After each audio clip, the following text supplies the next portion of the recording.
Hello friends, आप सभी का बहुत बहुत स्वागत है यूट्यूब चैनल ज़िंदगी विदंशिका में। मैं उम्मीद करती हूँ कि आप सभी बहुत अच्छे होंगे क्योंकि इस टाइम पर सर्दी बहुत ज़्यादा पड़ रही है। तो आप सभी अपना ध्यान रखिए। और मैं हूँ आप सभी के साथ यूट्यूब चैनल ज़िंदगी विदंशिका की होस्ट आरजे अंशिका चतुर्वेदी। और आज मैं फिर से हाजिर हूँ लेकर आप सभी के लिए एक छोटा सा मोटिवेशनल थॉट।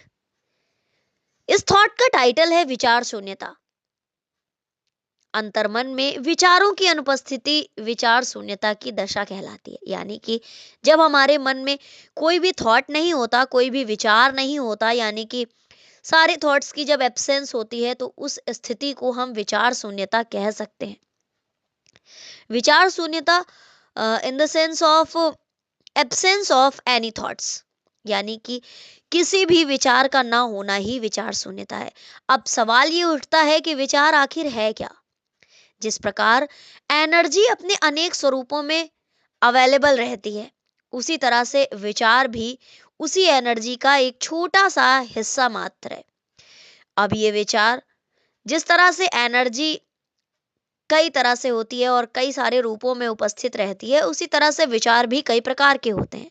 लेकिन अगर हम विचारों को देखें तो मोटे तौर पर विचार प्रायः दो ही प्रकार के होते हैं, सकारात्मक और नकारात्मक, यानी कि पॉजिटिव और निगेटिव। ऊर्जा एवं स्थायित्व में परस्पर व्युत्क्रम संबंध होता है। जरा मन की दो दशाओं के बारे में इमेजिनेशन कीजिए। पहली दशा तो ये कि आपके मन में चल क्या रहा है और आपके मन में कितने तरह के विचार हैं, और ये विचार आपको कितना ज्यादा परेशान करते हैं। और दूसरी स्थिति ये कि जब आपका मन जो है वो प्राय शांत हो, वो किसी भी तरह के विचारों से मुक्त हो, यानी कि आपके मन में कुछ भी चल ही ना रहा हो, बस मन शांत हो। वैसा ऐसे बहुत ही कम होता है कि जब हमारा जो मन है, ह्यूमन नेचर ऐसा है ही नहीं कि हमारा मन शांत रहे। उसके लिए हमें बहुत ज़्यादा प्रयास करना पड़ता है, मेडिटेशन करना पड़ता है, योग और व्यायाम का सहारा लेना पड़ता है, तब जाकर हमें विचारों से शांति मिल पाती है। निश्चित है कि किसी भी व्यक्ति को दूसरी अवस्था ज़्यादा पसंद आएगी क्योंकि यहाँ वहाँ पर मन शांति के सागर में डूबा रहता है। लेकिन ये जो दूसरी स्थिति है मन की, इसको पाने के लिए बहुत ज़्यादा मेहनत करनी पड़ती है। मन की अशांति का एकमात्र कारण मन में व्याप्त वैचारिक विक्षोभ ही है। अब सवाल ये उठता है कि विचारों का जन्म कैसे होता है।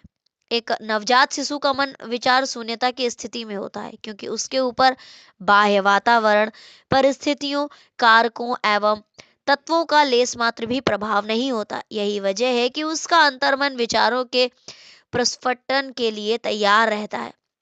यही अवस्था विचार शून्यता की अवस्था होती है।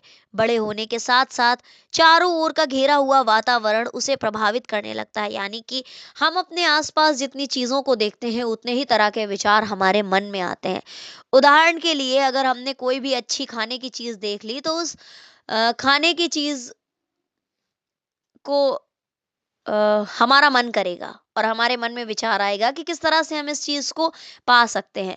हम मार्केट से गुजर रहे हैं, भले ही हमें कपड़े खरीदने नहीं है, लेकिन अगर किसी कपड़े की दुकान पर, किसी शोरूम पर हमने कोई अच्छी सी ड्रेस हैंगर में टंगी हुई देख ली, तो अगर वो ड्रेस हमें पसंद आ रही है तो फिर हमारा मन करेगा कि किस तरह से हम इसे खरीद लें। भले ही हमारे पास उस समय कैश में ना हो, तो हम देखेंगे कि क्या दुकान पर ऑनलाइन पेमेंट एक्सेप्टेबल है। और अगर हमारे मन को वो कपड़े भा गए हैं तो फिर हम उस शॉप से आगे तभी बढ़ेंगे जब हम उस ड्रेस को परचेस कर लेंगे किसी ना किसी तरीके से। तो वही चीज है कि जैसे जैसे हम बड़े होते हैं, हमारे मन में तरह तरह के विचार आते हैं और हम अपने बाह्य वातावरण से प्रभावित होते हैं। परिणामतः उसके मन में भी विचारों के अंकुर फूटने लगते हैं। बच्चा जब छोटा होता है तो वो विचार शून्यता की अवस्था में होता है, लेकिन जैसे जैसे वो बड़ा होता है, अपने आसपास के वातावरण को देखता है, बाहरी वातावरण को देखता है और इससे प्रभावित होता है, परिस्थितियों और कारकों एवं तत्वों से प्रभावित होता है और उसके मन में भी विचारों का अंकुर फूटने लगता है।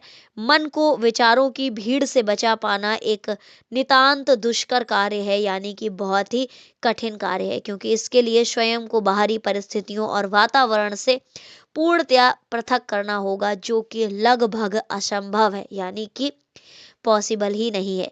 विचार शून्यता की अवस्था को प्राप्त करने के लिए पहली एवं अनिवार्य युक्ति यही है, यानी कि एकमात्र तरीका यही है कि मन को बाहरी विषयों से दूर रखा जाए।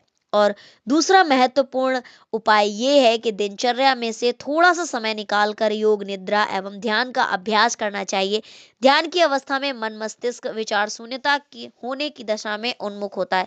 जैसा कि मैंने अपने वीडियो के बीच में भी आप सभी को बताया था कि जो मन की दूसरी स्थिति है, यानी कि जो मन की शांत अवस्था की स्थिति है, उसको हम प्राप्त कर सकते हैं, लेकिन उसको प्राप्त करना बहुत ज्यादा कठिन है, क्योंकि उसके लिए आवश्यकता होती है मेडिटेशन की, योग की एवं व्यायाम की। तो अ, विचार शून्यता की अवस्था को प्राप्त करने के लिए एक तरीका ये है कि एक तो आप बाहरी दुनिया से थोड़ा सा अपने आप को बचा कर रखें।